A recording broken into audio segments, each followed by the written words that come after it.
Good morning. This is the Blaine's World podcast that can be found each week on Facebook, YouTube, LinkedIn. You can also listen in on Spotify or Apple Podcasts, and you can get additional information and see previous shows on our website, www.blainesworld.net. I'm your host, Blaine Greenfield, in my Zoom studio in lovely downtown Fairview, North Carolina. And each week we focus on positive news and information about people and organizations in both Western North Carolina and throughout the country. And toward that end, it's my pleasure to introduce Debbie Sprouse. And Debbie, your official title is? The Executive Director of Meals on Wheels in Buncombe County. Is that correct? That's correct. Okay. And before we begin, you can wave to all your fans and friends who are watching this. So that Hello, is, family, friends. You got it. That's Debbie Sprouse. And Debbie, the question I always ask when we start a show off is, as a child, you grew up where? I actually grew up in Asheville. Okay, so boy, I don't get that too many people. I know. You born and raised in Asheville? Born and raised in Asheville, so I am a native. And you stayed here? I am also an Army brat, Okay. so I did a little bit of traveling with my mom, who was in the military. Okay, well, let's go back to then in terms of as a child. So you grew up in Asheville, or partly in Asheville, did some traveling. Did you always know you wanted to be an executive director of an organization like Meals on Wheels? No, I did not. I wanted to be a veterinarian and take care of animals. Okay, so what got you? So as a child, you were into animals and you had pets and stuff like that? Oh, yes. Do you still have? Oh, yes. Okay, well, talked about that. And what got you off then becoming a veterinarian to becoming executive director of a nonprofit? I think it all has to do with caring and empathy. As a child, I loved animals, wanted to care for animals, take care of animals, was always bringing home the stray cats and stray dogs and feeding the neighborhood animals, doing whatever I could to help make them happy and healthy. And I thought as a child, I want to grow up and be a veterinarian. That's what I want to do. But I quickly realized that it was hard. It was really hard. It was emotionally distressing to think about. On a day-to-day basis, I would be seeing animals in need and often hurt and injured and things like that. So somehow or another, I still stayed on that path of health and wellness. Ended up at Mission Hospital working as a wellness coordinator and really grew a passion for working in a nonprofit sector. And all of that kind of led me to where I am today. It was not a path that I sought, but it was definitely a path that my heart led me to. And what's so cool about it is that it seems not inconsistent with the animals. You're helping, instead of helping animals, you're helping people, I guess, all the time. The other thing, I guess, which was nice about doing what you're doing is that you didn't have to take 47 science courses or, medical courses or something like that. But how does one become then an executive director? Like, did you take courses in the field or you just jumped into it? How did you get involved in it? It's interesting. As a wellness coordinator, I spent a lot of time coordinating activities for people. And then that led me to coordinating special events for fundraising. Then fundraising led me to developing relationships with donors and getting them connected with great charities and causes, which then led me to actually have the opportunity to lead and manage a nonprofit like Meals on Wheels. And it's actually a dream job for me. Well, it seems also, which is kind of cool, that everything you've done up till now, or when you were Mission, kind of led you to this position. And for the benefit of the folks who don't know Meals on Wheels, everybody's kind of heard of it, but what exactly is Meals on Wheels? Meals on Wheels has such great brand recognition. Everybody has heard the term Meals on Wheels, but I'm not sure that everybody could tell you what exactly it is that we do. And by the way, I also always pass the sign, for Meals and Wheels, but back to you. So what exactly do you do? So Meals on Wheels is actually a nationally proven program that effectively addresses the challenges of aging by promoting health and quality of life for at-risk seniors. And we basically serve as a safety net for what we consider a vulnerable population by providing nourishment, companionship, and prolonged independence. So how do you do that? Well, there's two main components. The first is we deliver to the homes of seniors freshly prepared meals. And those freshly prepared meals are delivered by loving volunteers who actually offer a much needed human connection, connection to community, and a watchful eye on the overall well-being, health, and safety of the seniors that are in our care. So when you combine that meal delivery with that friendly volunteer, you get what is now prolonged independence for those seniors. And talk about the meals. So where do you get them from? Oh my gosh, we are so incredibly fortunate that some 20 years ago, the board of directors at that time recognized that the need for home delivered meals for seniors was growing exponentially. So they hosted a capital campaign, and for the last 20 something years, we reside in a 2-story mortgage-free building that actually houses an on-site commercial kitchen. So we have our own kitchen, our own dedicated kitchen staff, and we even have a trained chef on board who makes sure that our meals are not only nutritious, but they are delicious so that our seniors will eat and enjoy them. And talk a little bit about that so that you prepare the meals actually there. How many meals do you prepare on a given day, approximately? We are delivering an average of 500 meals each weekday. Wow, that's quite a number of meals to deliver. So somebody has to prepare the meals and then pack them up. And so that staff alone, you must have a bunch of people just doing that on any given day. Yes, yes. We are a very small team. So there's probably about 15 of us in total, but we're a very small team, but we really complete a huge task. And we order and we cook and we prepare those 500 meals. We get them packed and ready for distribution through 41 different meal delivery routes that are done by our volunteers. And those routes encompass Asheville all the way to the outskirts of Buncombe County. We even have a route in Fairview where you are, Blaine. Okay, great. Now, when you do this, it's Monday to Friday, or do you do it also just during the weekday, during the It week? is, yes, it is Monday through Friday, weekday hot meal delivery. If a senior has an ongoing need for weekend meals, then we will deliver on that Friday 2 frozen meals that they can then heat and eat over the weekend. I'm getting hungry as you describe this, but talk about the kinds of meals that people get. So our meals are very focused on senior nutrition. So what that means is we've got to make sure that they have, if this is the only meal that they're going to eat for the day, we want to make sure they have at least 1/3 of the recommended daily allowance for vitamins, minerals, protein, etc. So our meals are actually planned and reviewed with our staff and approved by a dietitian, making sure that they meet those dietary guidelines. And So what might it be like? Give a sample meal.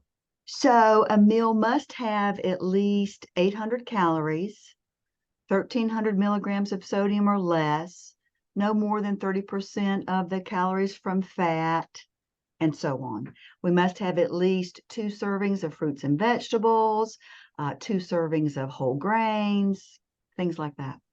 So when people get these meals now, uh, they're single people get them, or do you deliver to any couples as well? Yes, we do. Yeah.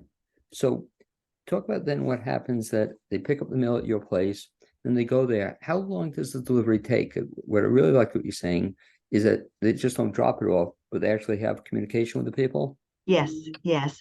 So the program is designed to make sure that all seniors have a meal, a lunchtime meal by 12:30 p.m. So that's our goal. So the volunteers will pick up at various locations. If they're doing an in-town Asheville route, they may pick up at our building, but we also have several satellite locations. So if a volunteer is delivering in Weaverville, then they could pick up at a local church in Weaverville and so on. So the idea is that all of those seniors get their lunchtime meal delivered by that friendly volunteer by 12:30 noon. And we do that for 500 folks all across Buncombe County. How many people do you have delivering the meals? If we have 41 meal delivery routes that go out each day, that means we need 41 volunteers every day making those meal deliveries. We do keep the routes limited to 16 people, 16 seniors on a route, making sure that that volunteer has time to deliver those meals by that lunch hour, and also has at least a few moments to interact with those seniors and say hello, see how they're doing and how the day's going. That's probably very exciting for even the volunteers that they get to interact, not just drop it off, but see the stuff that's being delivered. So when they make the delivery, do they actually have to give it to the idea is they'll see a real person when they make the delivery? That is definitely the goal. There are some seniors that have difficulty getting to the door, or even getting off of the couch or out of the bed. So we make sure that our volunteers know the circumstances of our seniors, and we encourage those volunteers to help go inside, do as much as they can to help that senior enjoy that meal. I've made meal deliveries myself, and there are times when we go inside, we go ahead and we get the utensils that they need to eat, open the milk or the juice, and just help that senior as much as we can, make sure that they get the nutritious meal. In terms of the help too, I would imagine you probably have some classic stories that you've made a delivery and somebody needed help, medical help or other kind of help. Has that happened as well?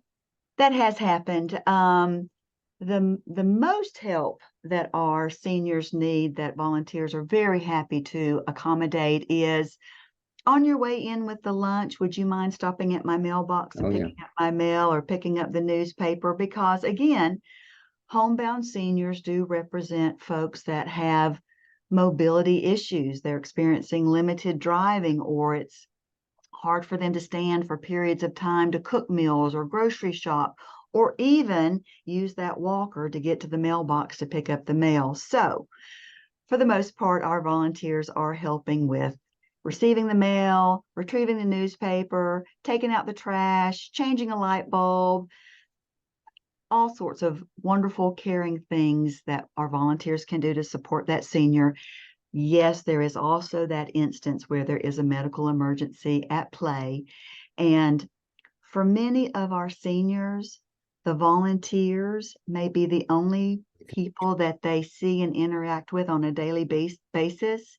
And earlier I mentioned that volunteers kind of have that watchful eye over our seniors. So what we train them in is, if you arrive at a senior's home and they appear to be in any type of a mental or physical distress, to please call 911 first and make sure you identify yourself as a Meals on Wheels volunteer and what's happening, and then call us so that we can also help and assist with whatever the plan of action needs to be. Another great safety mechanism is this, and you mentioned it a little earlier, Blaine. If the volunteer is making that meal delivery and they don't get an answer at the door, we want that volunteer to call us immediately. What we're going to do is call that emergency contact and ask for someone to check in on that senior to make sure everything is okay. And there have been instances where the senior is inside in the medical emergency, and it is our arrival that really helps get the motion in play to get emergency care on site.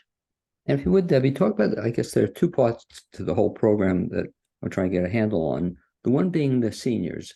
And so how does somebody sign up for Meals on Wheels, or do they sign up, or do you find them, or it's a combination of the two? That's a great question.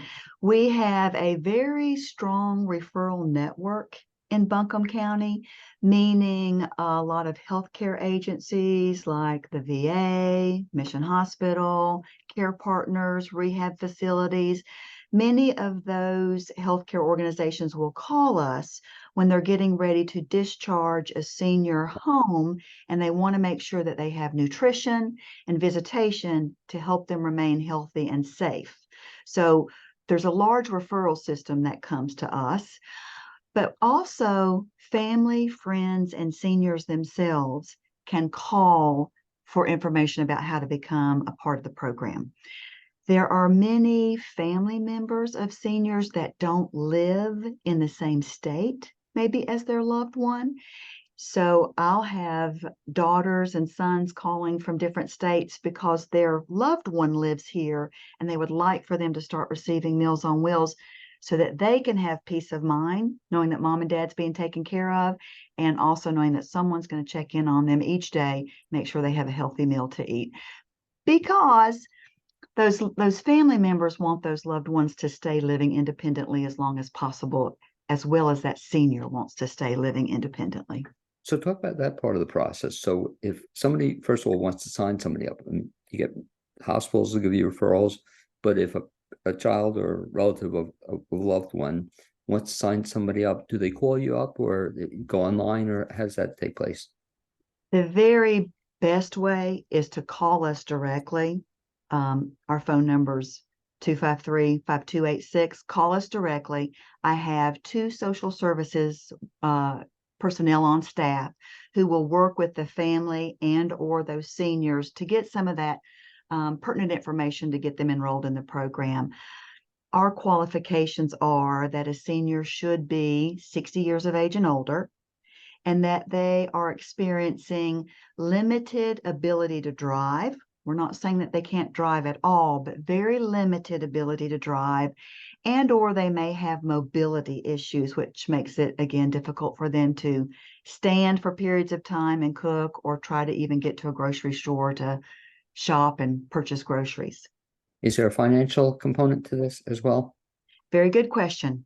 Most of the seniors who are seeking support through Meals on Wheels often have a lack of financial resources, a lack of health resources, meaning their mobility issues, and they often lack social resources. Family don't live in town, or maybe they're just living on their own and there aren't any other family members left. So there is not a financial component to receiving Meals on Wheels. We ask seniors who are able to contribute to the cost of their meal to do so. And we do have a small population that can and want to make a contribution towards their meals, but the overwhelming majority are just financially unable to do so. And that doesn't stop them from getting Meals on Wheels. As a matter of fact, we often see those as the ones that need the program the most. And one of the things you do there, I love, you said, first of all, that somebody calls, it's so cool that you do that, as opposed to telling somebody to go to a website, and look up and fill in a 17-page form.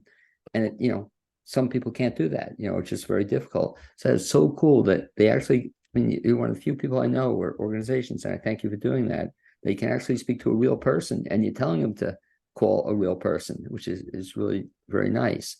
The other thing that's very impressive is that you ask people to contribute, of course, if they can, but they don't have to go through, again, a whole 47-page form, months of getting on. How long does it take to get somebody on a route?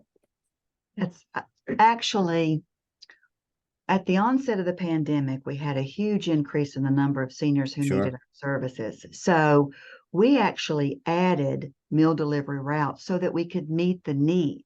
So we went from 38 meal delivery routes to 41 meal delivery routes, and we're still at 41 meal delivery routes. Here's the problem. If a senior calls us today, a senior or family member calls us today, and they need the service, we can get them started within 2 days. Okay. If there is availability on the route, which is wherever they live. The problem that we're currently experiencing is our more rural areas, those routes are full. And so we do have to put folks on a waiting list. But as soon as an opening comes on that waiting list, we get that next senior in line and we get them enrolled in the program. The only way to alleviate our waiting list at this point, so again, seniors aren't waiting for meals because of financial reasons. They're waiting because routes are full, and we would have to start another route and we would need more volunteers to fill those routes to keep those meals delivered. So here's where we're kind of hitting a problem with Well, our program. it's funny, perfect segue, because I was going to ask you next about that. The whole concept of volunteers is, again, to do what you do. You told me, I think, off the air, and maybe mentioned it earlier, they only have about 15 people, give or take, on staff. You have how many volunteers, ballpark? 300. Wow. The 300 volunteers. So there again, if we've got 41 meal delivery routes going out each day, each weekday, that's 41 volunteers that come in and out of our doors or pick up at our satellite delivery sites. And if you multiply 41 by 5, well, that's 200 plus. So that's where we are. So volunteers are absolutely the lifeline to our program. We could not do what we do without our volunteers. So a big shout out to you guys. If you're out there listening, you're amazing and we love you. And we invite and encourage other folks that are interested in finding out more about volunteering for a program like Meals on Wheels, what that might include. I really would encourage you to do so because we need you. Well, let me seniors ask you, need you. in terms of getting people to sign up. So I guess same thing too. There are two ways. One, they could call. Is that correct? The call number. And if you would, Debbie, repeat that phone number. It's 828-253-5286. And we also have a very easy, simple volunteer application online, www.mowabc.org. Look for the volunteer section. It will give you some very basic information about volunteering and a very simple, basic volunteer form. As soon as we receive that, we will reach back out and see how we can get you connected, trained, and on the road making meal deliveries. Let me just ask you to repeat that. The website for getting information was what again, please? www.mowabc.org. And who would you say, if somebody's listening to this, when you're seeking a volunteer, seeking volunteers, or somebody wants to become a volunteer, what would you say would be the ideal volunteer? The ideal volunteer is someone who has compassion for seniors. They're just such a loving, grateful group of people. And all that our volunteers need to know is how to drive, how to follow directions to get to seniors' homes. All you're going to need to give is an hour and a half to 2 hours of your time on a weekly basis. We ask that volunteers consider doing the same route, the same day of the week, so that those seniors can then begin to develop a relationship. And honestly, we often joke that we believe our seniors love the volunteers more than the food. Oh, really?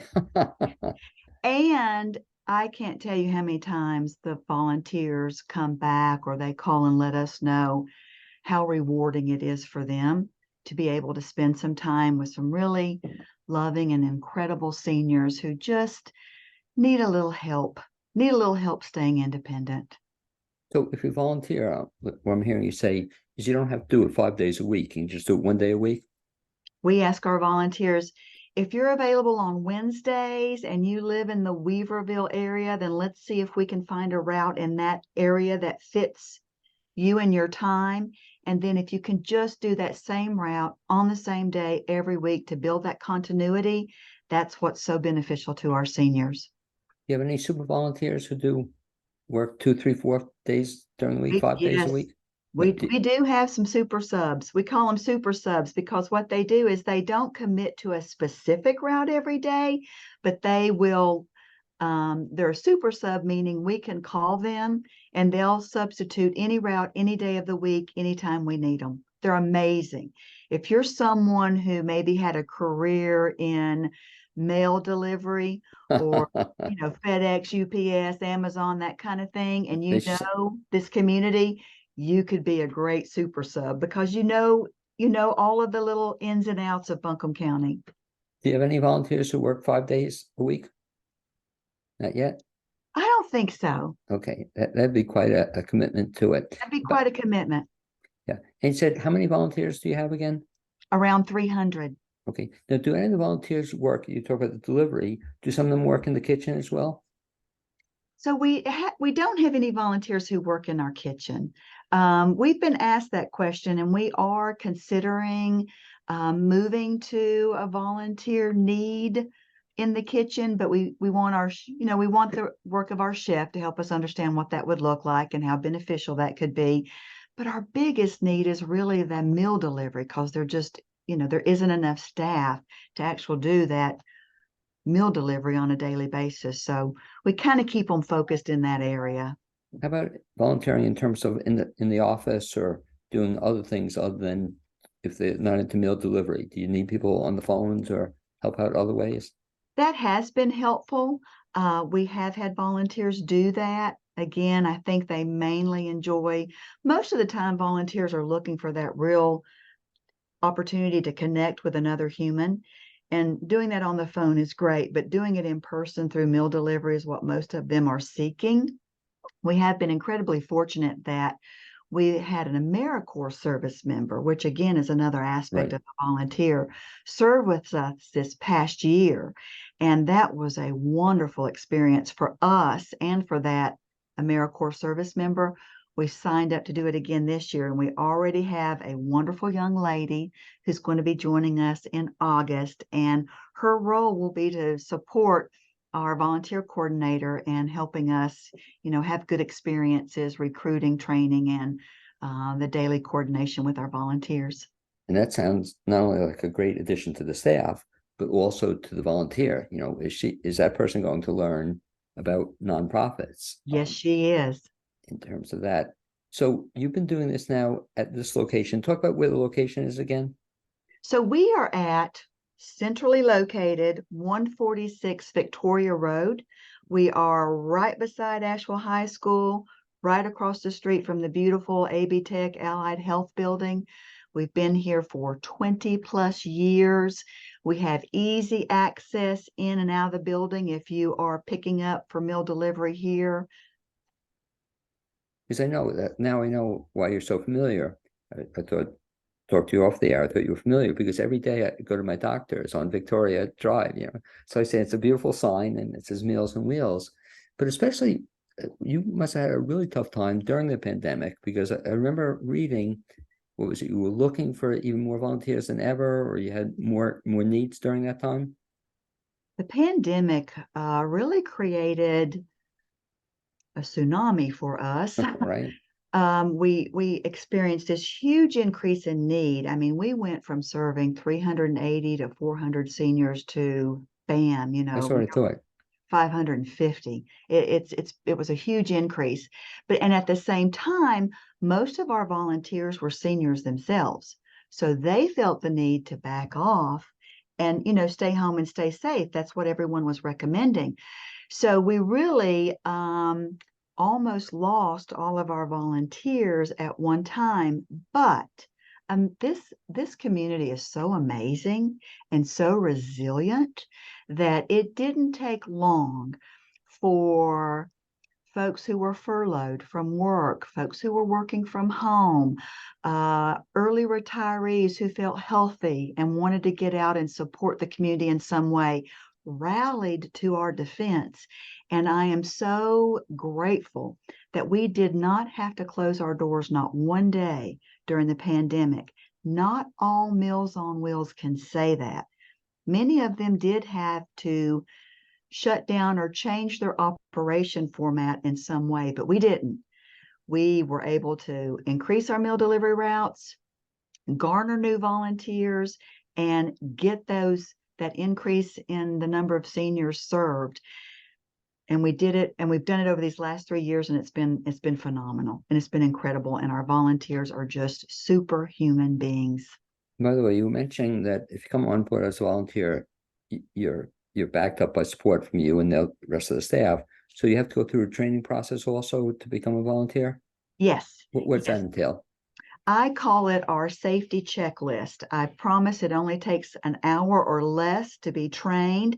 And I basically go over some components about food safety, senior safety, and route sheet checklist safety.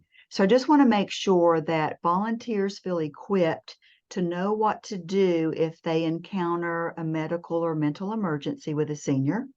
I also want them to feel assured that they are entering safe environments. And I want them to understand the route sheets and how that's really their guide for making their meal deliveries as they go house to house. And those route sheets entail all of the information about the senior that they might need to know, meaning they use a wheelchair or backdoor delivery or can't get to the door, slow to get to the door, knock 3 times, all of that important information that they'll need to know to help make that a smooth process for them and also make it smooth for the seniors. So training is really very easy, just a checklist of items to go over and just I like to say we get them trained and on the road ready to deliver. And what about somebody if they come on board for the first time? I should also ask you, is there an age restriction in terms of the volunteers you're seeking? We do like for our volunteers to be 18 years of age and older, have a good driving record. However, we do have some moms and dads who deliver with their children. And those children they're young. Some of them are 5, 6, 7, 8, 9, 10 years old. And it's a great experience for kids to have with their moms and dads, just to see how giving back to the community feels good and can be of great service. So the youngest volunteer, for the most part, making deliveries is 18. What's the oldest? I'm just Oh curious. my goodness, that's a great question. You won't believe this, Blaine, but I have a 90-year-old volunteer who can take 2 stairs at a time in an apartment building delivering meals. He is my hero, and that is what I want to be when I'm in my 90s. I Okay. want to be skipping every step of the way. Okay, that's a great story, but that's so there's no age limit per se. You just have to want to get out and make deliveries. I guess you need to have a driver's license would help, Yes, there too. yes, because you are using your own car, your own time, and your own gas. So it truly is. Oh, it's interesting. So you're volunteering this, and you're this purely volunteer. You're paying for that as well. Yes, So yes, that really is a gift of to the community that they're huge doing gift. this. Very, very sweet. In terms of moving ahead, then Debbie, so you've been there 10 years, not in your spare time, but do you have any plans in terms of where do you see the organization going from where you are now as to say 10 years from now? Yes, Meals on Wheels is a nutrition program. So the focus is making sure that seniors have all the nutritional resources that they need. So that is more than a home delivered meal. Gotcha. So we also have a pet food program. If over half of our seniors are living alone, we know that if they have a cat or a dog or a bird, those pets are great companions for those seniors. So we want to make sure that those pets have the food that they need to be healthy. So we want to keep our seniors and our pets together. So we have a pet food program that we eventually want to grow into a pet care program. Again, if our seniors have limited financial and social and mobility resources, they probably aren't able to help get the pets maybe the veterinary care that they need, or just maybe the basic well care that they need. So we want to be able to start to expand to do that for them as well. We also added a grocery shopping service this year. It's brand new. Over the last 3 years, Instacart and grocery delivery has really taken off, become very popular, but a lot of our seniors just don't have the financial resources to pay a fee for that kind of a service, or they probably don't even have the computer background Sure. or telephone to be able to use those apps, those computer apps. So the grocery shopping service, I hope, is going to also help get more nutrition into the home. And for the seniors who don't have funding for groceries, we do have a small pantry. So again, I just really see this program over the next 10 years really focusing on how we can enhance and increase those nutritional needs of our seniors beyond that meal, that lunchtime meal?